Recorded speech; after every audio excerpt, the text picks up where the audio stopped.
Hey guys, welcome to another commentary done by Diggity. Donation link up, that's all you hear from it. Bisu versus Light. This is going to be a really good matchup. You got former teammate Bisu was on MBC during the well, I'm not going to call that the absolute heyday of MBC, but they had a stacked lineup. You know, you had C, you had Light, you had Bisu, you had Jelizerg. That was a really strong team. And here you got Light, the former teammate of Bisu, going up against the man himself. Bisu is known for being somewhat vulnerable against Terran, and Light is one of those guys. I'm not going to call him an all-star because he's kind of like C, where he'll get into... He's one of those regular players in the individual leagues, but ultimately he just doesn't end up going all that far. It looks like Bisu is going to be starting at the 3 o'clock position. At the 5 o'clock position, we have Light in orange. This is going to be on Outsider, which a new map. I really like seeing it.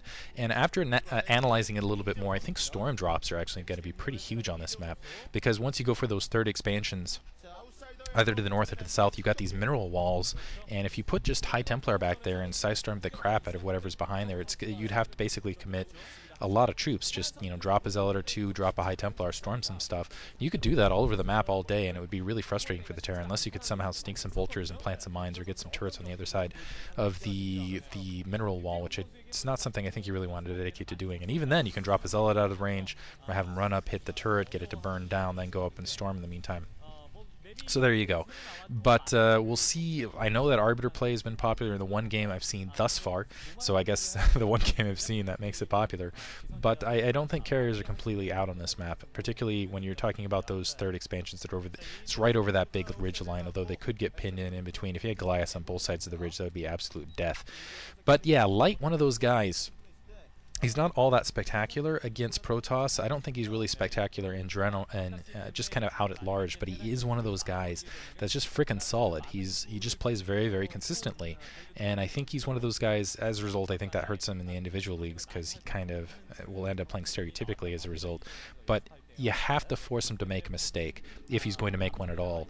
And if there's someone who can force people to make mistakes, that's going to be Bisu. You know what I'm saying? I mean, he's just so good at multitasking, so good at forcing his opponents to just kind of get drawn off guard. Now, it looks like Bisu going for a 14 Nexus, so he's going to try to take the early economic lead against Light and just try to allow the scouting. This is, I believe, a 4-player map. Just allow the scouting to work for him. A lot of players have been doing this recently because Terran's been not cheap. I mean, usually you don't end up scouting until after barracks, but on a 4-player map, when you're scouting after barracks, you do end up getting that scout, especially if you go the wrong direction. It takes a really long time to scout. Light not sealing his front door in. It does look like he is scouting. It's hard to tell actually on that mini map which direction he's scouting. I'll wait for it when it gets back. There we go. Scouting the upper right, so this is going to work out to Bisu's advantage. He's scouting that upper right hand spawn as opposed to Bisu's base first, so he's going to have the longest possible time to react. It is a 3-player map, so it's a little bit more risky. It's a little bit safer to go for those fast expansion builds on a 3-player map. But anyway, it looks like Light actually going a little bit light on the Marines here. Going to get a factory out fairly quickly.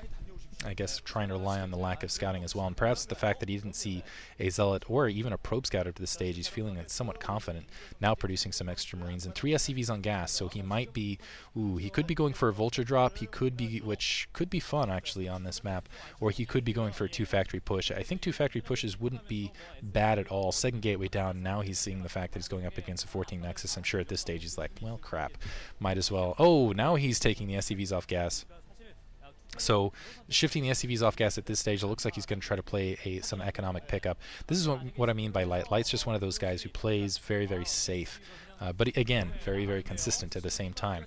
Let's see if he brings any pressure. He is bringing some... Ooh, he's going to go for an SCV rush off the front door. This is another one of those options you can pull out. Put down a bunker, bring a bunch of SCVs off the line, get the Marines inside the bunker, and try to take that second Nexus down. Bisu looks like he's going to at least see the Marines coming. He's not going to see everything else coming. But now that bunker going up, the SCV's not quite in position to create a blockade against the probes. The question is who gets there first. The SCVs are the probes, and it looks like the SCVs are in fact going to get there first. And the Zealot going to be ushered back, and that Nexus is going to go down. That's too many SCVs in the way. With those 3 Marines, that bunker well on the way to going up. Light is going to take this Nexus down. 4th Marine on the way.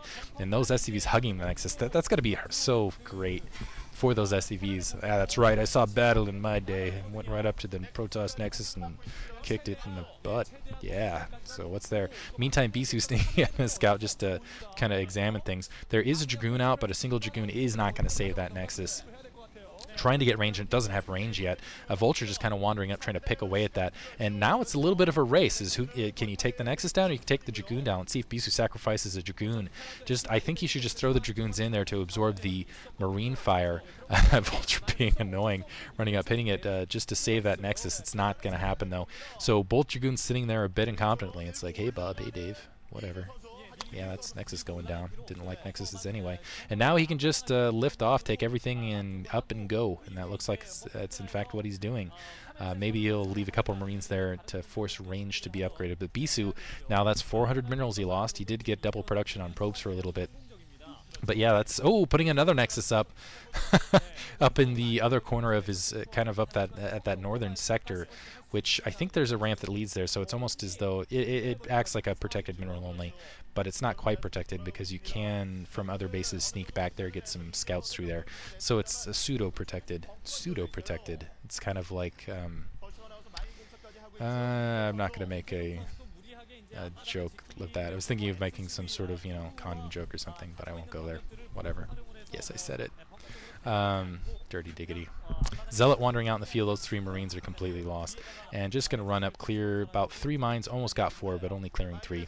Observatory now going up. And Bisu, you can see, getting a little bit aggressive now. He's like, okay, I'm going to try to counter this, try to get some economic damage done of my own, now that I lost a freaking Nexus, out for revenge. But no, he's going to come back after he stopped that. He's going to put up his own Nexus. And this is what I'm talking about. Pseudo-protected. Pseudo-protected. You guys can make your own joke in your minds right now. You know the ones I mean. Oh yeah. So pseudo protected. He's gonna use the I think the SEV push through trick with that Vulture. Vulture not being very cooperative. It's like nope, still not being cooperative. Let's try that one more time. And keep in mind, he's got to micro this the entire time while he's going through. So here's a bit of a lesson. Is this going to be the time? There, he manages to make it through. And he's going to be able to assassinate probes to the north. How he knew that expansion was going up, I'll never know. Maybe just Dragoon counts. Maybe he's just psychic. He has internal wall hacks built into his brain. You can see the look on Bisu's face. Bisu's like, I am not amused. Not amused in the slightest. Citadel of Adun going down. I would not be surprised if he goes Dark Templar. He's like, annoy me. I'm going to annoy the frick out of you at this stage. I think that starport might be for a, well, it could be a Wraith to just kind of go anti-robotics facility, go anti-shuttle, I should say. Dragoon is going to push up. Oh, sneaking the Dragoon through. Nice, and did it the first time rather than 3 times for C. So, is that an indication of talent? You tell me. There's that control tower going down. So it could be, yeah, probably going to do some drops on the back edge. So when I thought this was going to be one of those maps where Protoss harass Light, kind of mixing it up, he's going to go harassing his Protoss opponent. I like it when Terran take the initiative like that, actually, and I'm amazed if Protoss ever wins in that scenario, actually. So a couple of those mines getting taken out. The Observer is up. Barracks kind of floating out, getting that scout, and there's some 3 tanks up on the secondary to provide some defense. Looks like there's a single SCV on that corner. And just getting some it looks like some anti-DT, anti-air sort of thing. He's not really put a lot of turrets to be anti-Reaver at all. Probably going to rely on his troops on the ground to do that. And also knowing that the Reaver's going to come rather late after he, first of all, took out the Nexus. And second of all, he's done a little bit of harassment on that back edge. Probably knowing actually Bisu's probably going to skip the Reaver harass altogether. Usually you do to slow it down, but you want to be a little bit earlier in this. And able to scout the Vultures right there. Actually, I'm curious, maybe a better player than me can actually write in the comments and say when they feel like the Reaver harass is appropriate or inappropriate. At this stage, I feel like it's inappropriate because you're just kind of running into tanks. And when you have so many tanks on the ground, even with the Zealots that you're pouring out, you're not really doing all that much to the Terran. The starport immediately going down, so it looks like we are going to see a rush to Arbiter Tech. 3rd Command Center there, 4C, and he's sending out Vultures, but those are completely spotted by Bisu. He's already got an Observer where he thinks it's heading.